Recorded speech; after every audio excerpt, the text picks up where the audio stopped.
Let's drink some beer.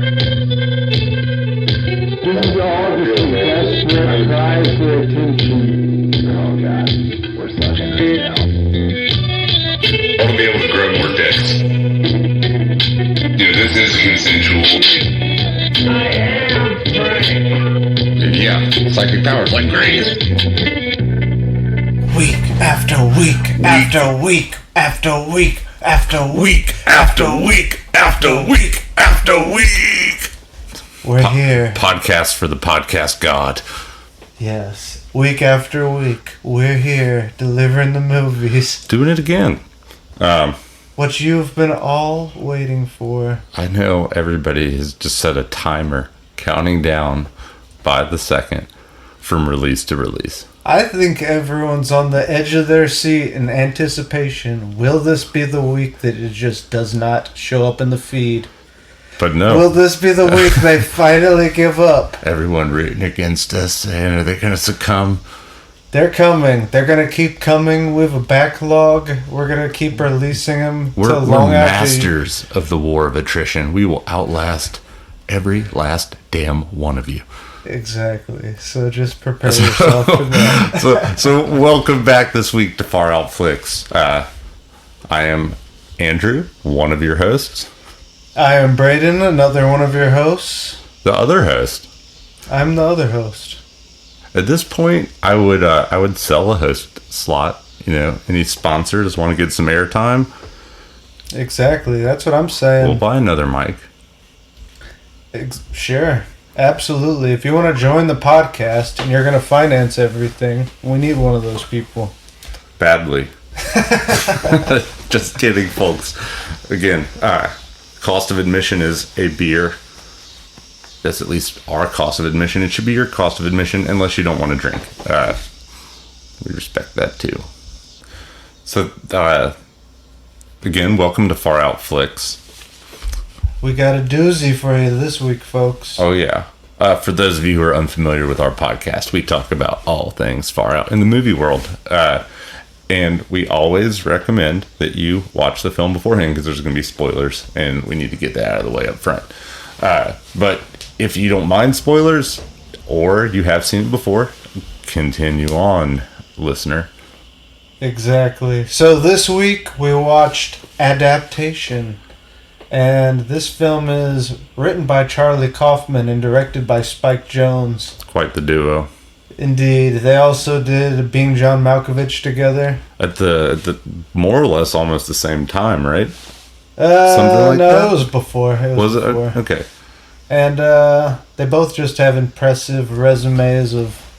They've both done a lot of cool shit. Oh, yeah. We're going to hit some more of these two in later episodes. Oh, yeah. But if you don't know Spike Jonze just has a long history as a cool filmmaker. What is some of the stuff he did? I know he did a Beastie Boys video, I think. He did. As already mentioned, he did Being John Malkovich. Yep. Obviously, Adaptation. What's the one you like so much? Which one?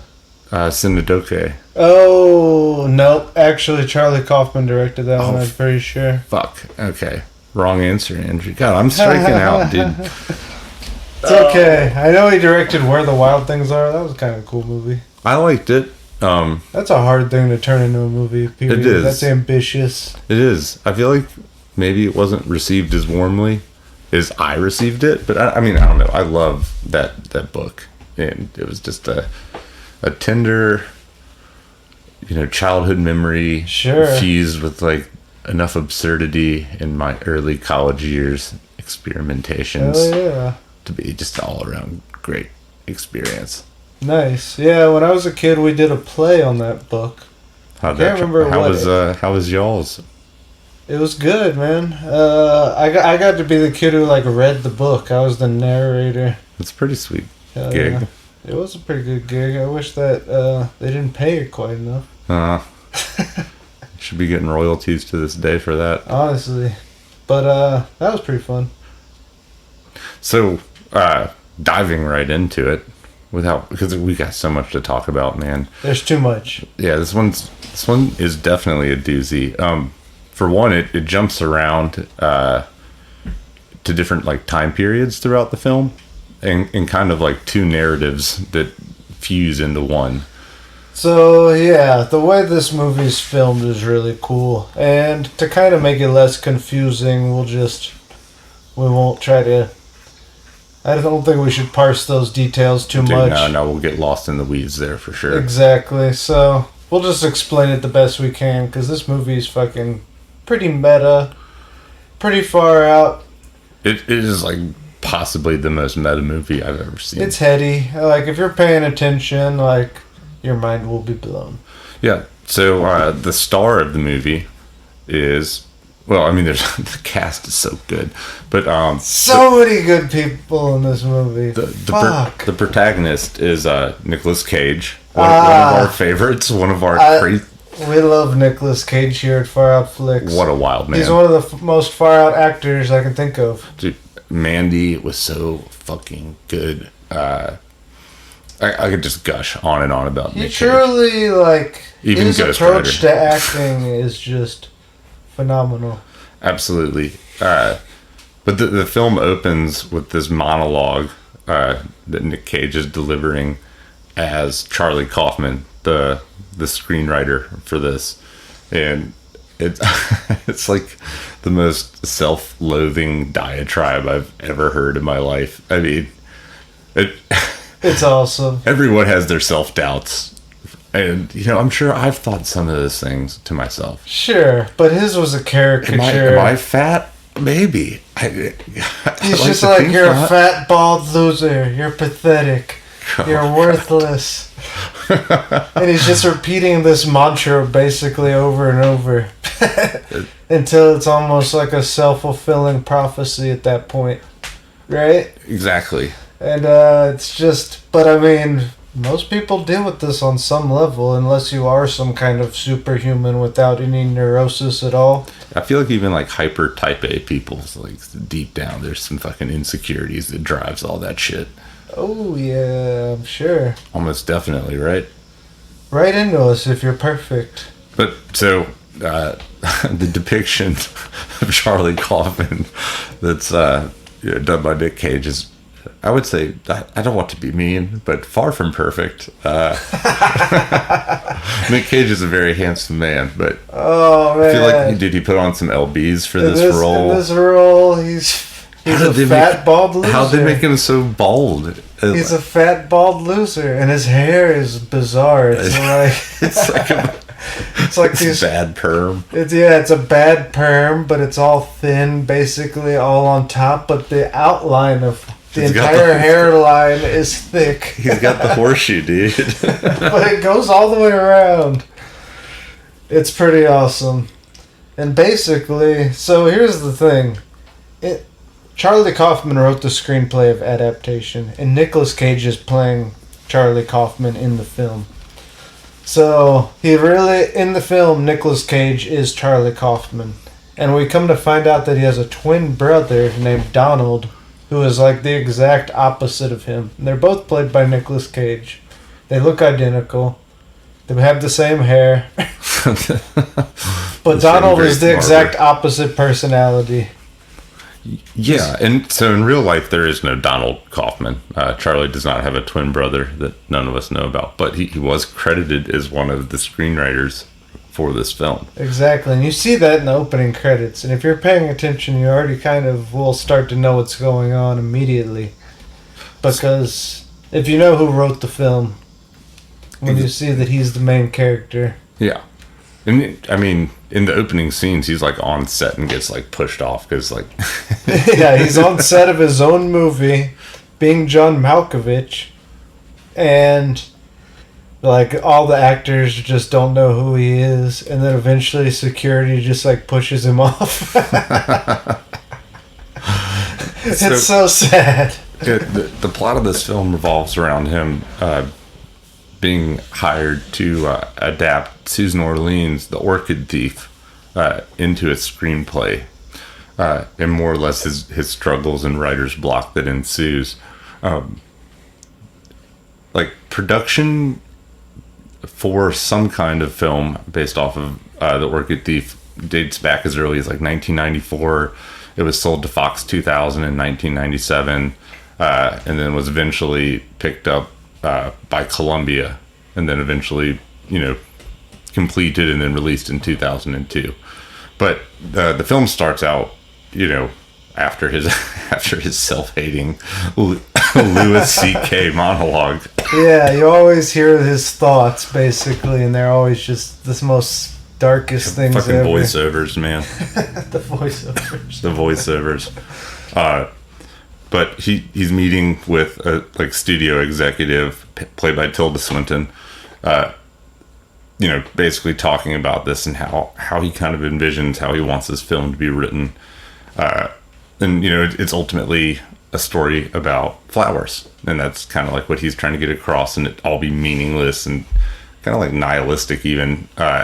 Exactly. He wants to make a philosophy movie. Mm-hmm.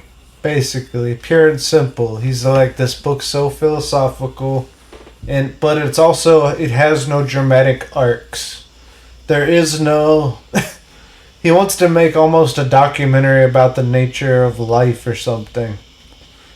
Which is like a very far out idea, but understandably difficult. Understandably difficult. Yeah, I mean, it's tough to wrap your head around. I mean, creating anything like a screenplay, that's just like you're an architect. And then not long after that, Charlie goes on a date with this girl. And you can kind of tell, like, it's his friend, they're at a party, they're all flirty. He's a total FUD, is what he is. Yeah, exactly. His personality, the mantra of, you're a pathetic, fat, bald loser isn't going to take you very far in life. No, it's not good. And at the end of the day, repeating that to himself all the time. Via voiceovers. It manifests in terrible ways in his life. He's like scared of social interaction. Oh yeah. He's on the date with this girl. He's scared to make the move, even though she clearly is loving his shit. Yeah, she wants it. She wants his hot body, and they're in the car, and she's giving him all the signals. All the signals. And she invites him up to her house. Yeah, that's not even a signal. That is an invitation. Exactly. That's a green light. And he says, no, he has a lot of work to do tomorrow. I'm way behind on this screenplay. But as she goes inside, he's like thinking to himself, he's like, go up there. I'm going to go up there and I'm going to knock on the door. And when she answers it, I'm going to kiss her.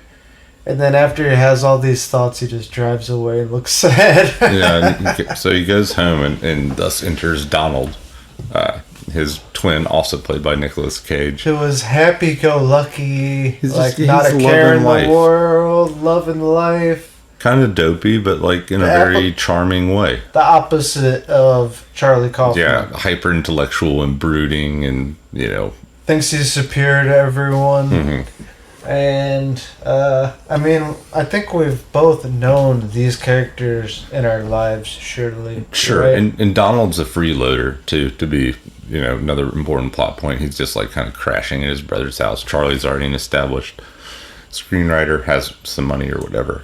But everybody knows those characters. Both. Exactly. I've been both, man. I've seen both the carefree, happy, goofy side of myself, and I've also seen, at harder parts in my life, kind of the more introverted and downright unpleasant version of myself. Sure, exactly. And I think that's the whole point. Charlie Kaufman doesn't have a twin brother named Donald. Nope. It's basically, he's wrote in a twin brother to exactly. It's a plot device. It shows two different modes of his thought that are kind of at war with each other. And it's like a Gemini. I totally relate to that because I have two different sides of myself. Very good. Yeah. I am actually a Gemini. For all of our astrology subscribers. I subscribe, man. Good. Exactly. I don't know if I do. Why not? I think So here's my thoughts on that. Honestly, Mm-hmm. first off, I'll just say I don't know. Who But does? when you think of, like, say the structure of an atom actually could, is it how many electrons it has determines what element it is on the periodic table of elements? Is that what it is? Electrons? I believe that's correct. No, it might be neutrons. It might be neutrons. Yeah, I think electrons are like isotopes. Okay, so anyway, Yeah. if you think about the structure of a solar system and the planetary alignments and everything, it's not unreasonable to think that, like, the actual timing of all of that. It's all gravity too, man. You know, I mean, all space What time. is what's happening? There's some shit's going down with time and space and with these planets rotating around themselves. Sure. Okay, I'll bite. You know what I mean? It's not that far-fetched, is my point. It's not that far-fetched. You convinced me. I've found a new way in life. I'm just saying, it makes sense. Something about that, I don't know, magnets? What are magnets? What are magnets? I'm just saying. Stones, rose quartz. Okay. Have you felt the energy? Clearly not. But it's love, I had this my roommate friend. who had one of those fucking salt crystals. He had an ex-girlfriend with a salt crystal, but the roommate was like very invested that it, like, you know, increased his health when it was on or whatever. I don't know. Man. You don't know. You weren't there. I was. He was my roommate. You didn't feel his crystal. I definitely did. I tasted the crystal, man. Oh my god, I don't know if that's recommended. It's salt. It tastes like salt. It's just pink Himalayan salt. You can buy it in the grocery store. Anyways. We're way off track here. Dude, way off the rails. We've become unglued. Let's take it back. Back on track. So, this whole time, Charlie Kaufman is kind of struggling to... He hasn't even started his screenplay. He just bullshitted to the agent or whatever. Yep. And he keeps reading the book. And as he's kind of reading the book, you hear him reading the book, and it's going to, like, a flashback of 3 years earlier, where in the book, Susan Orlean writes about... Yeah, in her book, she writes about her experiences following around this orchid hunter named John LaRoche. As a writer for the New York Times. Exactly. And Susan Orlean was a writer for the New York Times. Mm-hmm. And, where was I going? She's played by Meryl Streep. She is. Who's just one of my all-time favorites. I love Meryl Streep. Yeah. She might, as I was saying earlier, she might be one of my favorite, she might be my favorite female actress. Yeah, I think so. Same. She's great. That or Sigourney Weaver. Oh, I like Sigourney Weaver. I like Sigourney. There's so many good ones. But, I mean, there are a lot of good ones. Yeah. But Meryl Streep is... Have you seen The Deer Hunter? Oh, yeah. Love it, man. Deer Hunter's great. But we're talking about adaptation. So it's a flashback to... Initially, you see this man with 3 Seminole Indians wading through the swamps like the Everglades of Florida, and they stumble upon this beautiful, ornate-looking white orchid, and it's the ghost orchid. It's what this whole book screenplay is about. It's so awesome, and they're literally up to their waists in the swamp. Dude, there's gators. I mean, like, I see gators sometimes in my life where we live, and I don't ever like it, and I'm mostly on dry land. In the water, gator is king. It's like when it's a fucking dinosaur, man. Embrace your inner swamp person. I want to be a swamp king, but I don't want to wrestle with gators. Well, then you're never going to be swamp king. Maybe I'm just not cut out. But they find this thing, and he has the Seminole men, cut off the branches of it, and they get busted by a park ranger. And more or less, this guy played by Chris Cooper. Chris Cooper's great in this. LaRoche is this man's name. Argues that because the Seminoles are taking it and they're Native Americans, they are not bound by the federal laws that would prevent anyone else from basically harvesting these endangered, at best, extremely rare flowers from the national parks. Exactly. And the To cop's make just what, like... cheaty huts? Yeah. At one point he's like, yes, the Seminoles use it to thatch their traditional cheeky huts. He's like, isn't that right, boys? And then the camera pans over to the Indians, and one's just like, yeah, cheeky huts.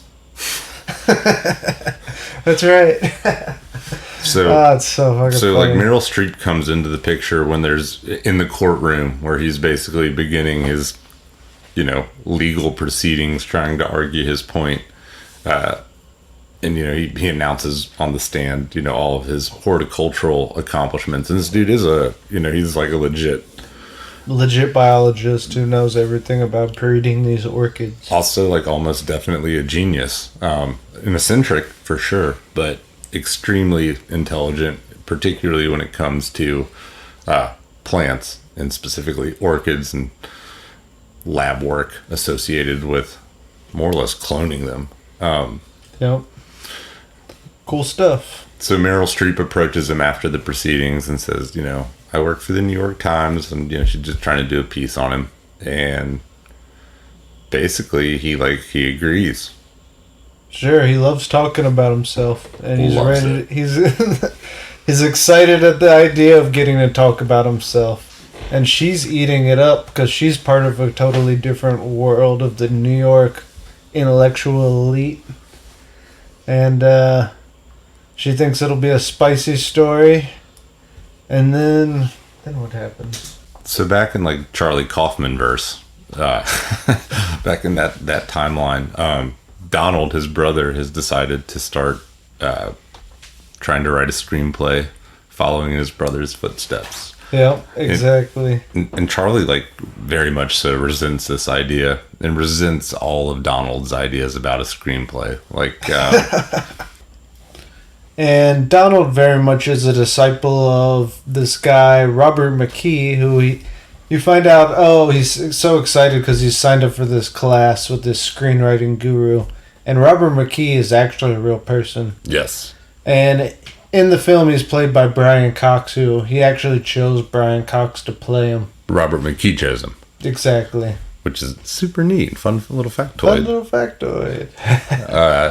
But so Donald is like, diving into this basically. And although his ideas may be like a little bit more, I don't know, cliche is not the right word, but it's like more predictable, more blockbuster. I mean, he's following the book. If you got a screenwriting 101 book, yeah, Donald's following it. And Charlie's just like all fucking wrapped up in trying to be like inventive. Charlie Kaufman is taking more of like a deconstructionist approach. Yeah. And it's funny because when film school shit.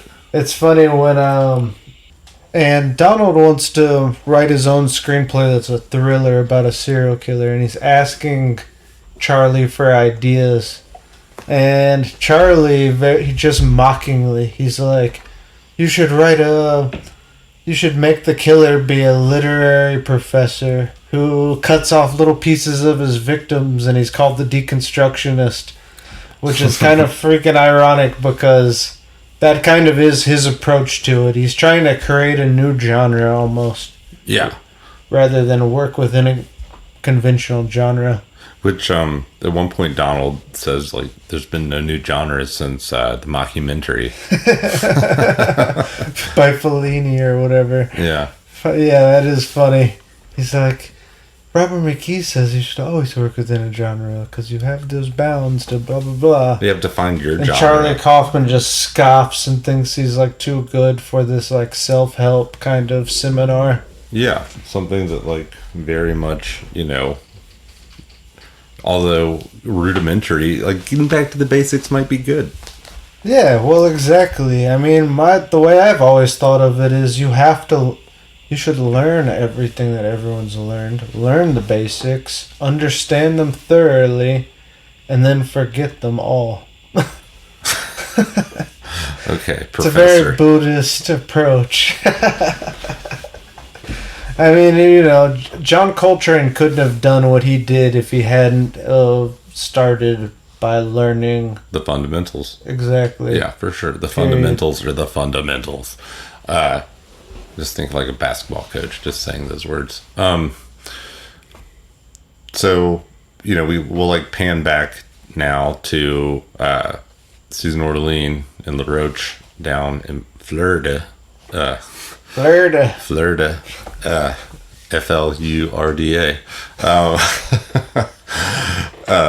And he, they're like meeting up, starting to like, she's interviewing him to kind of piece it all together. It turns out he's been obsessive about a number of things across his life, which is like interesting. It's like kind of his personality type. That is interesting. He was talking about how as a child he was obsessed with turtles. And then one day he just didn't care about turtles anymore and he got obsessed with fish. Fish was the big one, yeah. Then when he was done with fish, he was like, fuck fish, done with fish. Yeah, never stepping foot in the ocean again. And he was like, 16 years later, I still never stepped foot in that ocean. I kind of relate to this. I thought that was almost like a weird metaphor or allegory about like human romantic relationships. If you're like not married, that almost is what it's like, right? I mean, you're fully commit to something. Yeah. And then you have to fully move on from it. Well, it's also like kind of an allegory for life. Like everything is final eventually as well, which, I think it all, life mirrors, art mirrors, romance, whatever. Sure. But also I just relate to it because like I've found myself becoming like obsessive over things throughout periods of my life. And I put in a little bit of effort to kind of like maintain everything. And the obsessiveness has like died down the older and more unfortunately serious my life becomes. Well, you gotta focus it. I mean, a little obsessive manic energy never hurts as long as it's focused into the right and you don't project. crash and like as long as you end don't up in a gutter somewhere. Not speaking from experience or like anything. Seriously, I've never ended up in a gutter. Not yet. I'm patting myself on the back for that. 31. Never been in a gutter. And if you were, it was just alcohol. I haven't been. I'm telling you. Make it home. Trooper. But they're hanging out and she's interviewing him, and they basically go to. It's kind of like is it a nursery or was it an orchid exhibit? They go to an orchid exhibit. That's what it was. Yeah. And.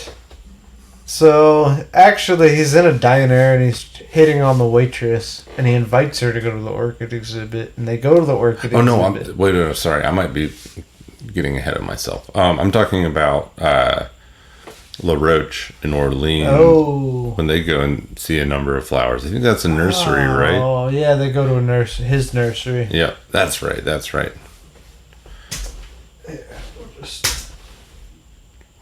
So while they're at his nursery, Susan Orlean, Meryl Streep, she's talking to one of the Seminole guys.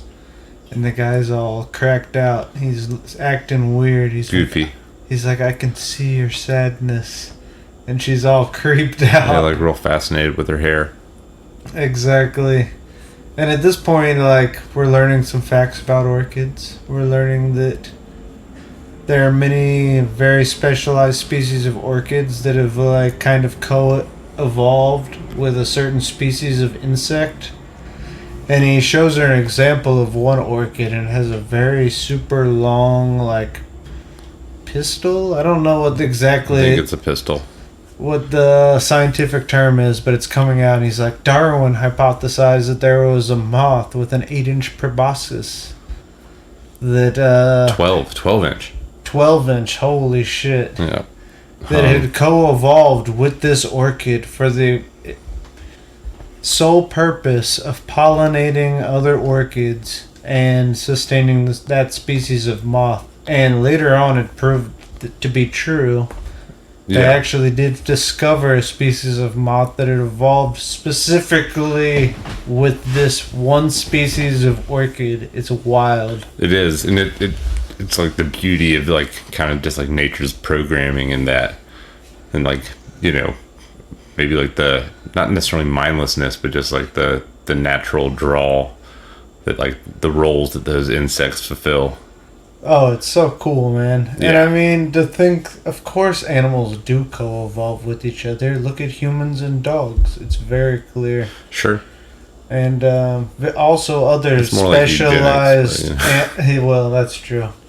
Also other specialized animals that have, like, maybe a parasitic relationship with another animal. Sure. All sorts of animal-to-animal There's like a relationships. weird shrimp that like eats the tongues out of fish and then like becomes their effective tongue. Yep. And when food comes in their mouth, like they act as a tongue, but they also take their part. It's And, like, fucking wild. Fucking lamprey eels, like that nightmare fuel. You know, they Yeah. just like... I mean, it's not like symbiotic. That's super parasitic. But those relationships exist too. Just like in human interactions.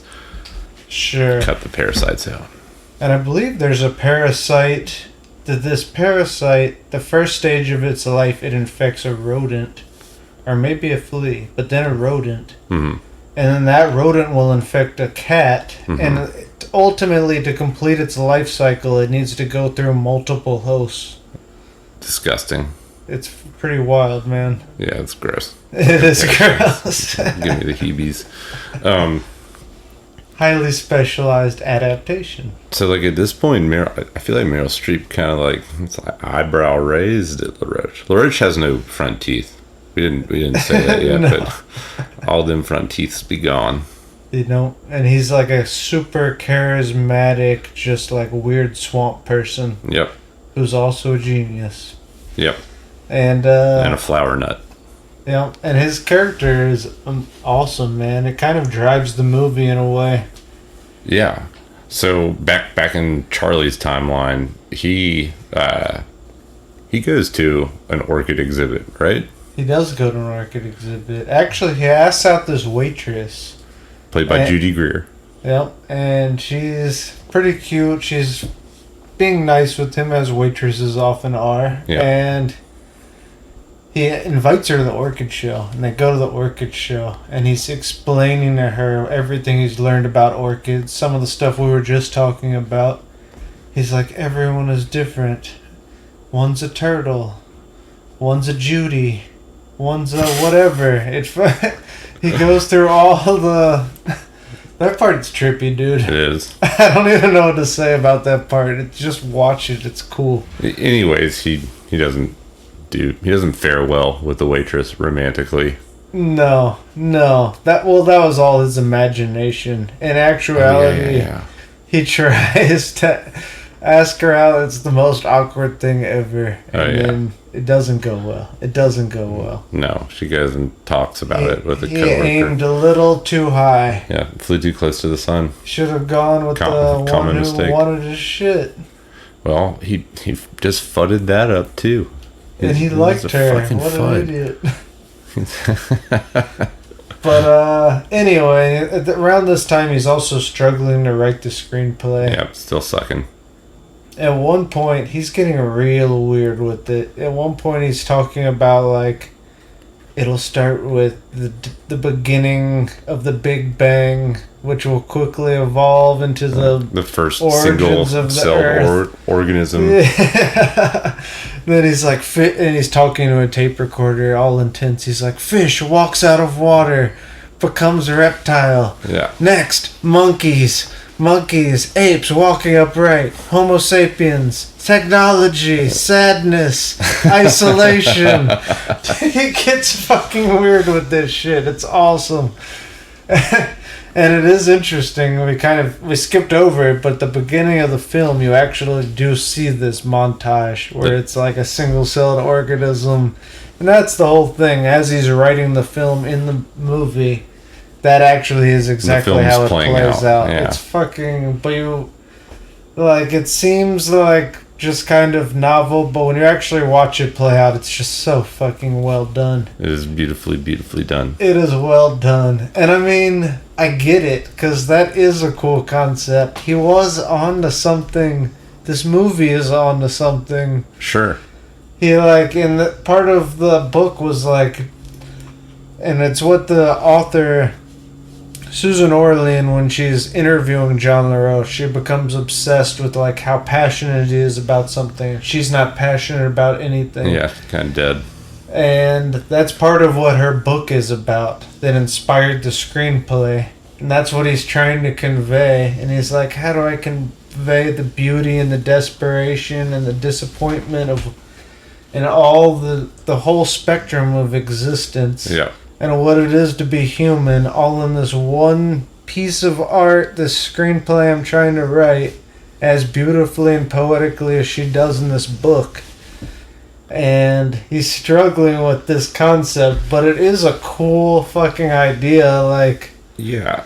you want to make transcendent art that really reflects some truth. Off topic, but he also has this scene where he fucking jerks it to to the book sleeve image of Susan Orleans. Yeah, and Meryl Streep's face. Yeah, she's like, it's got voiceovers here too, and she's like, "You're good," just some real like. He's like, "I'm pathetic." She's infantile like, no, praising. I mean, oh god, it's so fucking funny. It's so funny, but so weird. We haven't even talked about. Well, we mentioned how awesome Nicolas Cage is, but can I just say it again? Like, holy fuck, his performance in this movie is dynamite. Oh, it's so good. It's just very, very good. If you think you've seen peak Nicolas Cage acting, first of all, the bees, not the bees. Not the bees. Oh god, if you haven't seen the Nicolas Cage loses his shit YouTube compilation, just Google Nicolas Cage loses his shit. You will not be disappointed. But not now. You're already invested in us. Do it after this. Yeah, do it after. Yeah. But in general, actually, it's interesting because Spike Jonze was the director, and Nicolas Cage said everything Spike Jonze told him was against his instincts as an actor, and he actually just totally followed Spike Jonze' direction, just submitted to the process, and that's how the role turned out. And honestly, he deserved a fucking Oscar for this role. It was really nominated. He was nominated. That is interesting. The film did collect an Oscar. It did for indeed. Chris Cooper. It did indeed. Oh, yep, that's true. Chris Cooper got the Oscar for Best Supporting Actor, and well deserved, honestly. Yep. But Nicolas Cage did well too. Yeah, he crushed it. So, moving past that weird book sleeve erotica, he at this time, like, Donald has decided to write a screenplay, which we talked about a little bit, but he's been bouncing ideas, and this whole time Charlie's been a fucking prick about it all. He's just been a total dick and just rejected it. But anyways, Charlie finds out from his agent that his book is sold. And his agent's just saying it's the best screenplay he's seen all year, and it's just been this story that Charlie's been shitting on the whole time, and his brother out of left field just bangs one home. Exactly. Oh man, it's so good. It irks him so much. And it's a serial killer thriller called The Three, and it's about a serial killer with multiple personalities, and he talks about how he's telling Charlie his idea about how they're going to be represented by broken pieces of a mirror, and Charlie just scoffs at it. He's like, that's so cliche, like, you're going to have your protagonist be... It's too obvious, but the irony is that, of course, in this movie, Charlie Kaufman has written himself as two characters that show his different modes of thought that are competing to complete this screenplay. Yeah, and so the rough plot of this and the title of this, 3, was later made into an actual movie that mirrored. In 2006, a movie just called 3, which almost had the exact same plot, came out. And it's so weird. That is weird. It is weird. I also thought that makes it even more meta in a weird way. So the multiple personality thing also, the killer is also the cop or whatever. Yeah. I mean, it's not totally lined up, but similar to Split. True. True. Which that was a fun movie. It was a good one. That was that by what's his name? M. Night Shyamalan Ding Dong. Is that who did that one? Yeah. Because it's the sequel to Unbreakable. Yeah, sure. Yeah. I liked Unbreakable more, though. Unbreakable was a cool concept. I thought they were both cool. They're both cool. They're both cool. Did you see Glass, though? No. No. Not yet. Should watch it, I guess. So his brother's just on top of the world. He also like starts dating Maggie Gyllenhaal. Yeah. So his brother is just like an idiot, but just a happy-go-lucky idiot. Just stumbles into like success at every corner, Pretty at every much. turn. And Charlie just like self-loathes more and more and more and more. And it is kind of funny because they're both ugly, fat. Yeah, it's the same person. It's the same person, but it does go to show like how much of just your attitude will affect your success and happiness. Oh, 100%.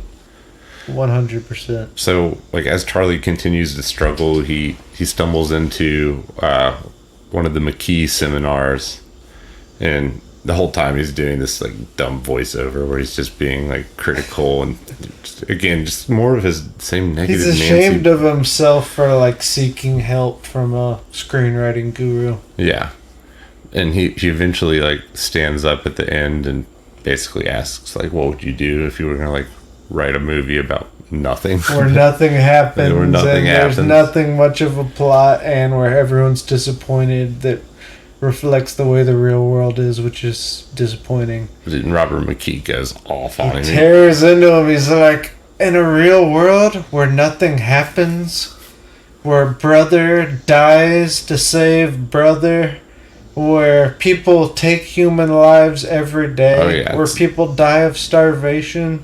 He's like, where nothing happens in the real world. He's like, that's not the real world.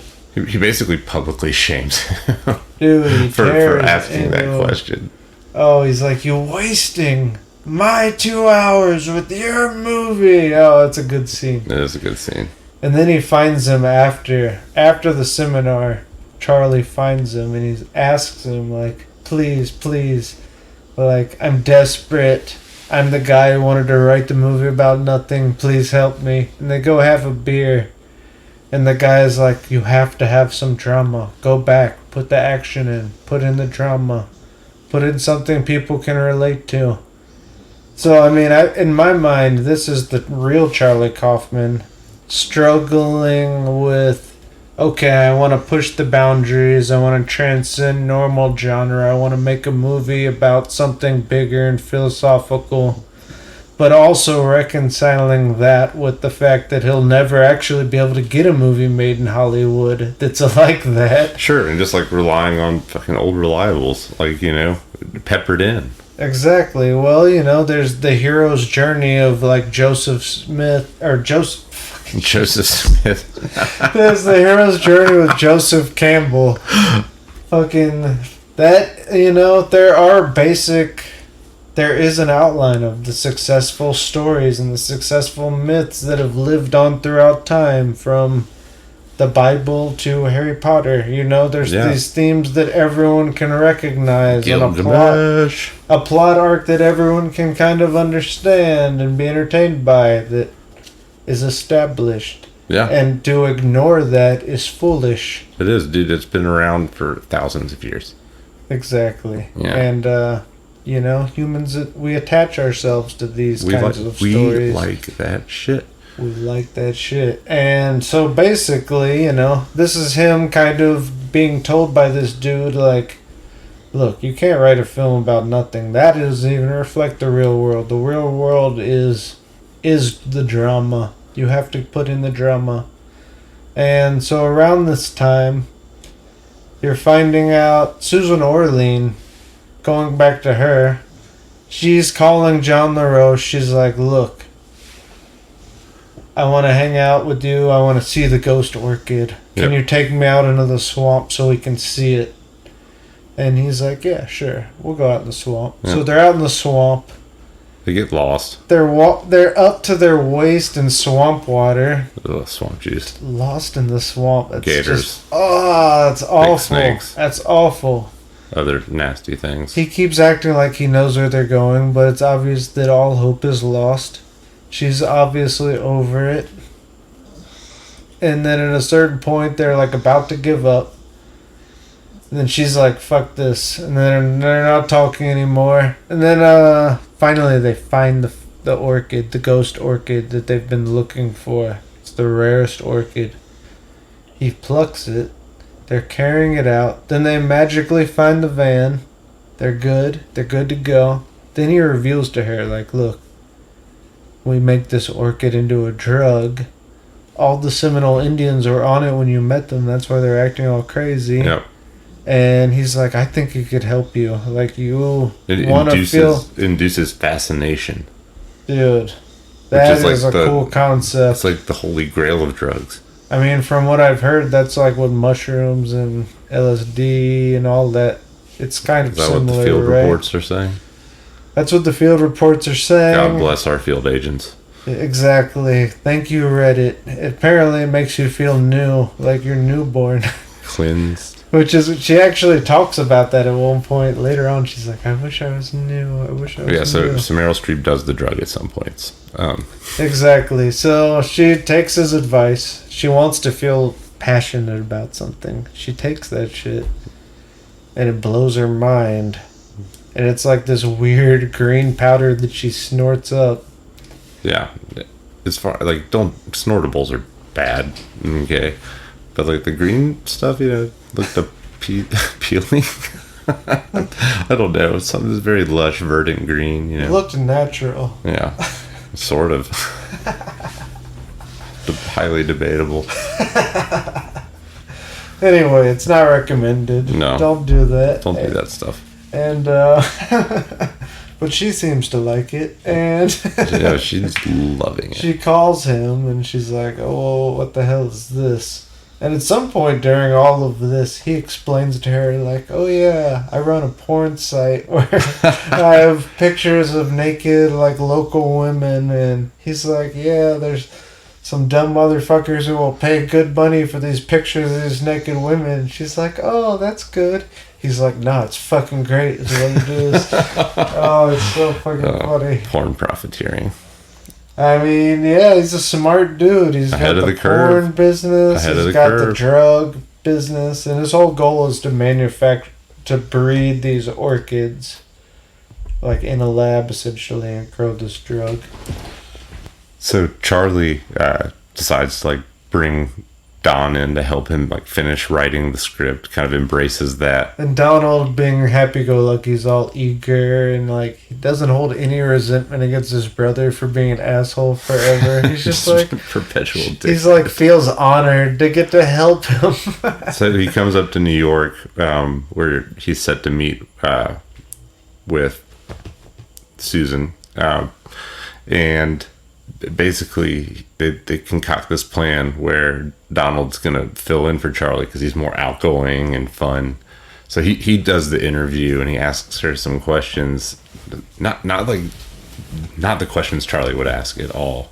Oh yeah, he's like flirting with her and like just reading her, really. But at a certain point, like he's like asking her. He's like, "So, did you have a romantic relationship with John LaRoche?" She acts all weird, and he's just like, "Interesting." Yeah, which, like, she totes did. Nicolas Cage's acting in that scene was, it's good. Yeah, it was. But he's able to deduce, like, through, what I would say is his, like, higher social intelligence. Yep. That she's lying. Yep. And so he busts back into the hotel room and to tell Charlie, he's just like, she's lying. So they, like, spy on her with some binoculars, and she buys a ticket to Florida. Yeah, that's weird. And her husband comes in, she acts all weird and sad. Like, they decide that there's, like, some mystery. Like, if she's going to be the central character of this screenplay, they've got to figure it out. And it's interesting because this is kind of the turning point of the film. Yep. And it's when Donald has agreed to write the ending. Yep. With everything he's learned from Robert McKee. So it does make me wonder, knowing that Robert McKee is an actual screenwriting guru, did Charlie Kaufman actually take his class? I would have to assume read so. The book or something. Or, like, know him? I would imagine so. But, anyway, it's interesting. But it's the turning point in the movie. Like, up to this point, Charlie has had his movie. We've been watching Charlie Kaufman's movie. The depressive guy who hates himself and wants to write philosophical bullshit. Exactly. At this point, Donald comes in with his classic film tropes, and it starts to become more of like a mystery thriller. they're watching her through the binoculars, and then they realize, oh, she's going down to Miami to meet John LaRoche when she said she hasn't talked to him in years. And Donald's on the bed and he's reading the Orchid Thief book. And he sees that, oh, John LaRoche talked about the porn. He had the porn site he has. Yeah. And he's like, oh, I'm going to look it up and do some research. All creepily, right? And then when he pulls up the webpage, who pops up? Meryl Streep and her beautiful titties. She's got an excellent figure. Love Meryl Streep. Yeah. Once again. And so at this point, they follow them down to Miami, and they're like, get to the bottom of the mystery. They follow her, they tail her in her car, and basically she goes out to the swamp. They follow her to this cabin in the swamp. And at this point, Charlie decides he's going to get a closer look and see what's going on in the cabin. Yeah. So first he stumbles upon this grow up of the ghost orchids that they used to synthesize this drug. So he's starting to put some stuff together, and he peeps around some more, and he like Susan and John LaRoche using the substance. Never get high on your own supply. 10 crack commandments, man. That's a big U reference for all the uninitiated. It hurts my brain to think people wouldn't know that, but and soul, but they're using and they're like being intimate with each other, more or less. You know, he fucks up and they hear him outside. Yep. And they run and catch him. They bring him inside. And these two are like one out of their cabases, you know. Yep. Volume to 11. At first she doesn't recognize him, but then she's like, oh shit, it's the dude who's writing the movie. She's like, what did he see? And John LaRoche was like so friendly about it. He was like happy to meet him. He's like, who's gonna play me in the movie? And she's like, oh shit, what does he know? He can't leave here. He's gonna write about it in his movie. She's like, we're gonna have to kill him. And John LaRoche is like, wait a second. And the whole time Nicolas Cage keeps trying to run out, but they just keep throwing him back down. And at a certain point, it's like, yep, they decided they're going to fucking take him out. So, Meryl Streep basically at gunpoint makes him drive with LaRoche following in his trademark van, which is very rapey. But what Susan doesn't know is that Don is hiding in the back seat with like a blanket over most of him, just being quiet. Good old Donald. So they go out reliable. They go out to the swamp, and she's like, getting ready to kill him. John's coming around the corner, and Don like busts the door open and knocks her loose, and like he and Charlie make a run for it. Yep. Oh, into the swamp. Into the swamp. Where are they gonna go? It's like basically a death sentence. Dude, gators, man. The middle of the night, running out of the swamp. And at that point, John LaRoche and Meryl Streep, they're trying to find flashlights. And soon they're on their trail with the flashlights. Mm-hmm. Charlie and Donald end up hiding behind this giant, like, root stump thing. And basically, you find out, it's the next morning. They weren't found. Well, there's a quote I really liked from that part, which I think is like, I don't know, I draw meaning from it. But Charlie and Don are having this like moment where Charlie is like, I'm happy that you're oblivious. I mean that as a compliment. Yep. And he does this like little, recounts when they were young men that Don had like asked a girl out, and that when he turned around, like she and her friend had made fun of him, and he was just like oblivious. He was like just so happy-go-lucky. And Don reveals like he'd heard him, and he decided, like that his love was his, Yeah. and that like even her rejecting him, that like couldn't take that away. And he said, you are what you love, not what loves you. And that, like he decided that a long time ago. And that's like, there is some heavy truth to that, because I mean at the end of the day, if you want to be happy, I think that's like a necessary thing to wrap don't your let head other around. people take away like little pieces of your identity or shape the way your inner mind works. Yeah. You gotta be true to like what you are and what your heart's telling you. Authenticity. Mm-hmm. And overcoming the fear. That's what that's about. Fear is the mind killer. Yep. Dude. So yeah, the next morning they like try to make their escape for it. Like out of the swamp. Early daybreak. And they actually get back to their vehicle. They're driving away. And then they get in a horrific car accident. And Donald is thrown through the windshield and presumably pretty fucked up or dead. Yep. And Charlie gets out. All of a sudden you see John LaRoche with the shotgun. They're chasing him down. They corner him in the swamp. And at this point you see all these alligators kind of swarming around. Oh, yeah. And fucking John LaRoche is about to shoot him. He's like torn up about it too. He's like not being a total villain. He doesn't want to, but it's, you know, they're in it now. Made to by Meryl Streep, who suddenly turned pretty evil. Yeah, abrupt turn. That was an abrupt turn. Her mind was corrupted by the drugs, and basically, right as he's about to pull the trigger, an alligator just fucking takes him down. It's awesome. It is pretty sweet. And it does the death it's spin horrific. on him. Yeah, it does the barrel roll. Oh, it's so awesome. Total carnage and swamp water like entering your body in new holes. At this point, Nicolas Cage sees his chance to escape, so he runs back to the car. He gets away. Turns out Donald did in fact die.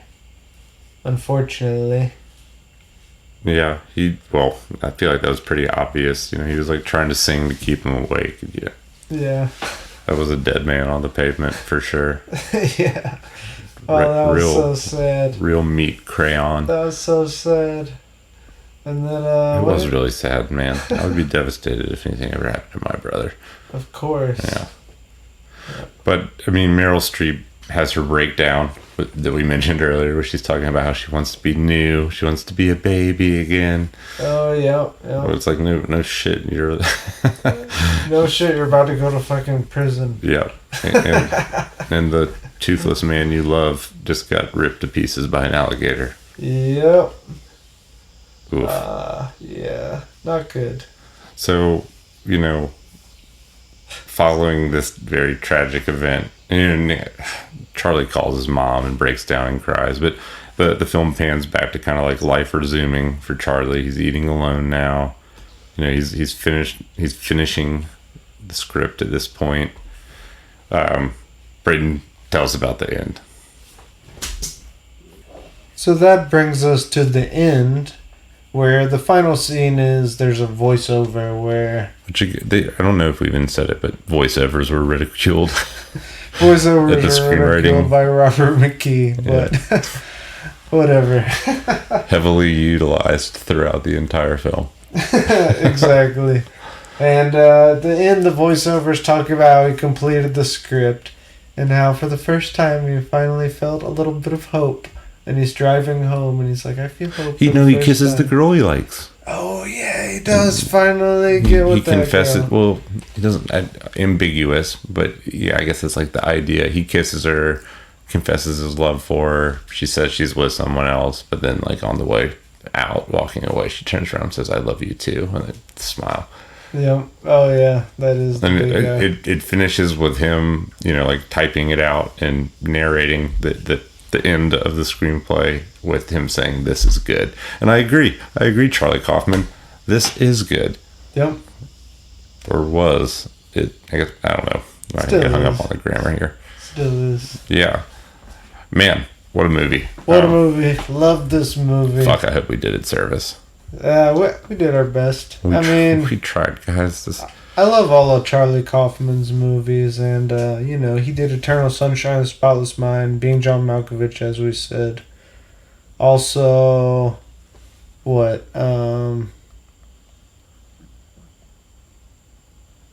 Eternal Sunshine of the Spotless Mind. Doesn't matter. Synecdoche, New York. I'm not sure how to pronounce that. Synecdoche? I don't think so. Synecdoche? I think it's just Synecdoche. Dude, we sound like fucking idiots right now. Anyways, guys, that's a wrap this week.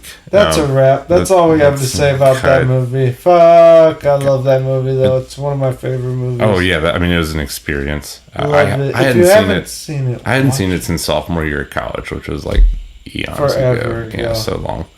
There's layers of meaning in that film that. Fuck. Meryl Streep said it was the best screenplay she'd ever read, and that's why she took the role. I mean, yeah, it's incredible. Heavy fucking praise from Meryl Streep. I love it too. And the casting of Nicolas Cage. Yeah. I can't express it enough. Star-studded cast. Fucking brilliant screenplay. Just watch it. If you haven't seen it, there's no way we can explain it to you. But anything that Charlie Kaufman has written has been awesome. Yeah, absolutely brilliant writing and direction. Thank you guys again for tuning in. As always, like, subscribe, download, share with a friend. And as always, please leave a comment. Exactly. We live for it. Leave a review. Or send us an email at faroutflixpodcast@gmail.com. Write us an email. Send us an email, please. God, that's a lonely inbox. It's the loneliest inbox. All right. Until next time, this has been Far Out Flicks. Far Out Flicks.